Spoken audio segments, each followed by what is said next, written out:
uji, dicoba dengan segala macam persoalan yang mungkin menyakitkan hati, membuat sedih, membuat hati kita menderita, merana. Itu semua sebetulnya cara Allah mengokohkan, menguatkan sampai nanti kemenangan itu datang. Misalnya contoh konkretnya begini, Ustaz. Ada orang yang di PHK. Ya. PHK dari kantornya. Temennya yang sama bareng, terus kayaknya juga prestasi kerjanya nggak lebih bagus juga dari orang yang di PHK ini. Tapi dia tetap terus.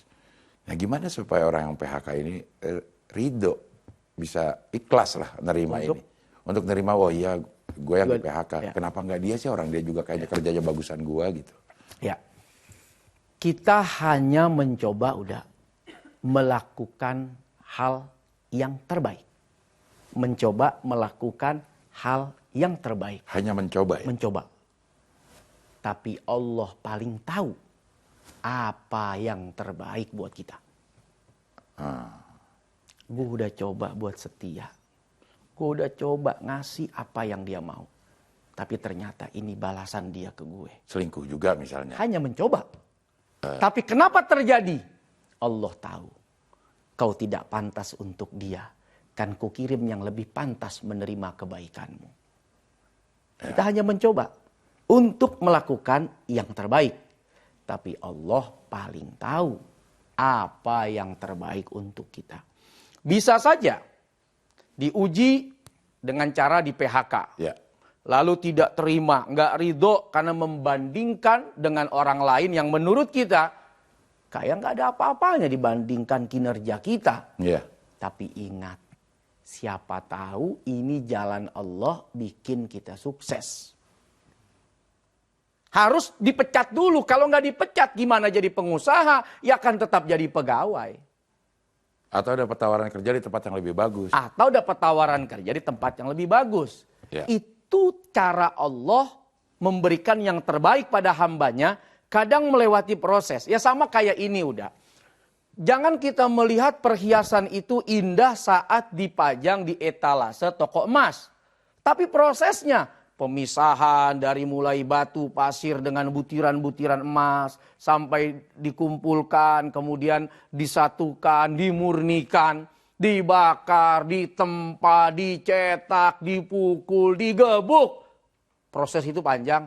Sampai jadilah perhiasan yang selalu diimpikan dan dipakai oleh setiap perempuan misalnya yang mengidam-idamkan. Itulah kehidupan, kadang-kadang kita ditempa dengan ujian dan cobaan. Tapi sesungguhnya Allah sedang mempersiapkan perhiasan buat kita dan keluarga kita. Mana emas juga naik terus lagi ya. Iya. Ada sih yang turun di Gambir. Itu emas. Ini emas yang kuning itu loh. Ya. Yang gold. Gold. Ya, Gold. ya gold ya. Oke, nanti kita akan diskusikan lagi bagaimana nasib emas-emas itu. Enggak. Bukan. Bagaimana emas-emas ini menghadapi cobaan. Betul. Nah, boleh nggak sih kita melatih orang ya, paling nggak anak kita lah gitu, untuk beramal dengan, kan sulit ya Ustadz. Kadang-kadang anak-anak itu kalau kita ajarin beramal, misalnya sholat gitu, melakukannya itu karena terpaksa. Saya waktu kecil juga pernah melakukan itu gitu. Sholat karena disuruh sama orang tua gitu.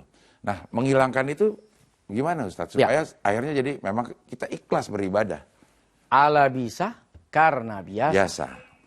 Orang yang terbiasa nanti akan bisa dengan sendirinya. Oh. Siapa sih yang tidak karena dipaksa dan terpaksa? Hukum itu juga berdiri kadang-kadang memang untuk memaksa. Ya. Kekuatannya memang memaksa. Ya. Tapi kalau sudah terbiasa, nggak usah dipaksa. Berhenti tuh saat nunggu lalu lintas. Saat lampu merah. Oh, lampu merah. Ada lampu lalu lintas. Berhenti saat ada lampu merah. Nggak usah dikasih tahu. Nggak usah nunggu peringatan. Nggak usah nunggu. Kok nggak ada info kalau gue mesti berhenti? Enggak. Iya. Tapi akhirnya bisa karena biasa. Iya. Termasuk Nggak jadi dalam beban, beribadah. Kan? Dalam ibadah termasuk. Boleh jadi ya kita sebagai orang tua ya memaksa anaknya untuk melakukan ini, melakukan itu. Bahkan Walaupun bahasa Nabi itu kan pertama mengajak, diajak dulu nih, Dak. Diajak itu kan tandanya membiasakan. Ya. Kalau sudah biasa, maka berikan hukuman kalau tidak mau. Oh, Artinya kamu seharusnya sudah belajar. ya, ya, ya. Sama lah kayak sekarang udah awal-awal